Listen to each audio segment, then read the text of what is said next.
आइए डालते हैं मोतिहारी के खास खबरों पर एक नजर। भारी बारिश के बीच यूपी को जोड़ने वाली रतबल धनहा पथ ध्वस्त हो गया है। वाहनों के आवागमन यहां ठप पड़ गए हैं। सूचना पर विभाग के द्वारा अधिकारियों की टीम भेजी गई है। मरम्मत का कार्य यहां शुरू कर दिया गया है। खबर मिल रही है कि कल से यहां लगातार मूसलाधार बारिश हो रही थी, जिसकी वजह से यूपी और चंपारण को जोड़ने वाली रतबल धनहा मुख्य पथ अचानक ध्वस्त हो गया। हालांकि इस सड़क के ध्वस्त होने की घटना में किसी प्रकार के वाहन चपेट में नहीं आए, किसी जानमाल की क्षति की सूचना नहीं मिली है। तो खड़े हैं धनहा रतबल मुख्य मार्ग पे। ये 10 साल पहले ये सड़क बनी थी, जिसपे 2 किलोमीटर का पुल बना, पुल का पक्की निर्माण किया गया था। हर साल बरसात में दर्जनों जगह इस रास्ते में गड्ढे पड़ जाते हैं और इस पे मिट्टीकरण डालकर इसका मरम्मत करवाकर सुचारू रूप से इस रोड को चालू कराया जाता है। लेकिन कल की जो बारिश हुई है, उस बारिश के कारण पूरे तरीके से ये रोड 2 भागों में टूट चुका है, जिसके कारण ग्रामीणों में काफी आक्रोश है। ये सरकार की अनियमितता, पहले जो काम करवाया है उस काम में काफी लापरवाही बरती गई थी, जिसके कारण आज ये रोड 2 भागों में टूट चुका है। बंजरिया में दुधौरा नदी का बांध टूटने की खबर सामने आ रही है, जहां इलाके में तेजी से पानी फैलने की सूचना मिल रही है। बताया जा रहा है कि बाढ़ की पानी के फैलने की वजह से यहां आवागमन अवरुद्ध हो गया है। आपको बता दें कि चंपारण में लगातार बारिश का दौर जारी है। मूसलाधार बारिश की वजह से बूढ़ी गंडक नदी के साथ ही उसकी सहायक नदियां उफान पर आ गई हैं, जिसकी वजह से सुगौली एवं बंजरिया प्रखंड फिर से बाढ़ की चपेट में आ गया है।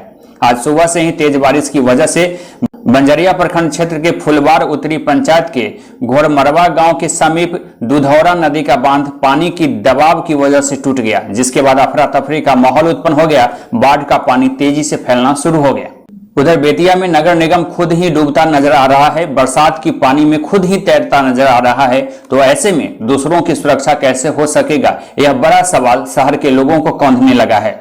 पूरा बेतिया शहर पानी पानी होता दिख रहा है। साथ में कई सरकारी विभागों जैसे बेतिया अनुमंडल कार्यालय, बेतिया निबंधन कार्यालय, बेतिया नगर निगम के सामने बारिश छूटने के बाद भी जल जमाव की वजह से पानी में तैरता हुआ नजर आने लगा है, जिसकी वजह से लोग परेशान हो गए हैं। जल जमाव का संकट ज्यों का त्यों पड़ा हुआ है। वीडियो में इस तस्वीर को आप देखकर इसका सहज रूप से अंदाजा लगा सकते हैं कि बेतिया शहर के साथ साथ सरकारी विभागों के कार्यालय का क्या स्थिति है। जल जमाव की वजह से लोग यहां त्राही त्राही कर रहे हैं। इधर इस बीच मोतिहारी में डीएम ने कहा है कि शहर में जल निकासी के लिए एक्शन प्लान बनेगा। डीएम ने निगम के अधिकारियों के साथ आज बैठक की है। जल निकासी के सभी स्रोतों को खोलने का उन्होंने निर्देश दिया है।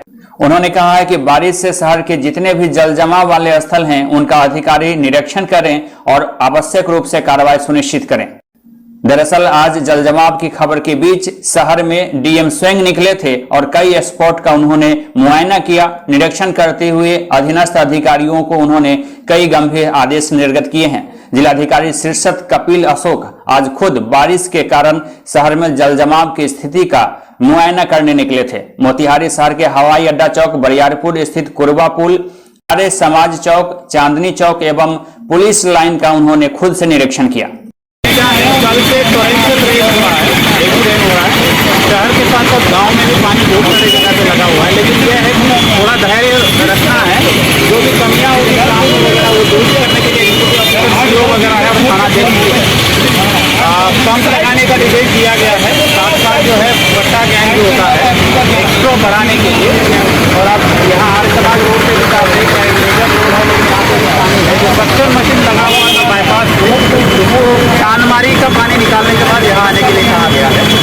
और इसका एक एक्शन प्लान हम बनाएंगे शीघ्रातिशीघ्र जो है, ताकि जो है छोटी छोटी समस्या है, छोटी योजनाओं से इसका निराकरण हो सकता है। लेकिन यह है कि मॉनिटरिंग और सफाई रेगुलर होना बहुत इंपॉर्टेंट है। आपको बता दें कि एक तरफ वैश्विक महामारी की मार है, तो दूसरी तरफ लगातार बारिश से बाढ़ का संकट उत्पन्न हो गया है। और ऐसे में किसानों के फसलों को नष्ट होने के बाद भी उचित मूल्य नहीं मिल रहे हैं। चंपारण के किसानों के आर्थिक स्रोतों में एक गन्ना फसल ही मुख्य ऐसा उत्पादन है जिससे उनका आर्थिक रूप से समृद्धि बढ़ पाता है, पारिवारिक खर्च ऊपर हो पाते हैं। लेकिन इसके बावजूद गन्ना फसल का मूल्य भुगतान चीनी मिलों में अटका पड़ा है, जिसकी वजह से किसान परिवारों में नाराजगी है और आर्थिक संकट का दौर कायम है। इस मामले में सूबे के गन्ना उद्योग मंत्री प्रमोद कुमार ने आश्वासन दिया है कि जल्द ही किसानों के मूल्य का भुगतान करा दिया जाएगा। दो चीनी मिल है बिहार का, एक है सासामूसा और दूसरा है रीगा। ये दो चीनी मिल छोड़कर बाकी जितने चीनी मिल है उनको 15 जुलाई तक पेमेंट कर देना है। और सुगौली को और लौडिया जिस क्षेत्र से आप निवास करते हैं उसको 5 जुलाई तक पेमेंट कर देना है HPCL को। और कई शुगर इंडस्ट्री जैसे हरिनगर ने कर दिया 100%, सिद्धवलिया लगभग 85% किया और गोपालगंज भी लगभग 75% किया, मझौलिया भी लगभग 65% किया है।